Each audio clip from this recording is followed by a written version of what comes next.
2026දී ලැබූ නින්දා සහගත පරාජයේ ආඩම්බර නොවන දිල්ලි කැපිටල් ඊළඟ තරගයටත් පැතුම් නිස්සංකව බංකුවේ තියෙන ලකුණු කඩුළු 9ක විශිෂ්ට ජයක් රොයල් චැලෙන්ජර්ස් බැංගලෝර් කණ්ඩායමට. ක්‍රිකට් ලොව තොරතුරු ඇසීමට ක්‍රිකට් හයිලයිට් අප හා එක්වන්න. පසුගිය තරග දෙකක අසාර්ථක වූ දිල්ලි කැපිටල් ආරම්භක ප්‍රතිකරු පැතුම් නිස්සංක අද තරගයට කැඳවා නොගෙන නවක ලාබාල ප්‍රතිකරුවෙකු සමග තරගබිමට පිවිසි දිල්ලි කැපිටල් කණ්ඩායම පන්දුවාර 16 පන්දු 3ක් තුළ සියලු දෙනාම දැවී රැස් කළේ ලකුණු 75ක් පමණයි.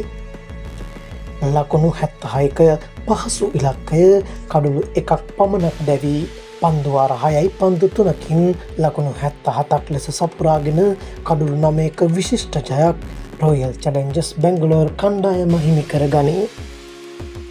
අරුන් ජේට්ලිහි පැවැත්වුණු තරගයේ කාසියේ වාසිය RCB නායකයා හිමි කර ගනිද්දී පන්දුවට පහර දීමට පළමුවෙන්ම දිල්ලි කැපිටලයට ආරාධනා කළා. දිල්ලි පිතිකරුවන්ගෙන් ලකුණු 20 සීමාව පසු කළේ එක් ක්‍රීඩකයෙකු පමණයි.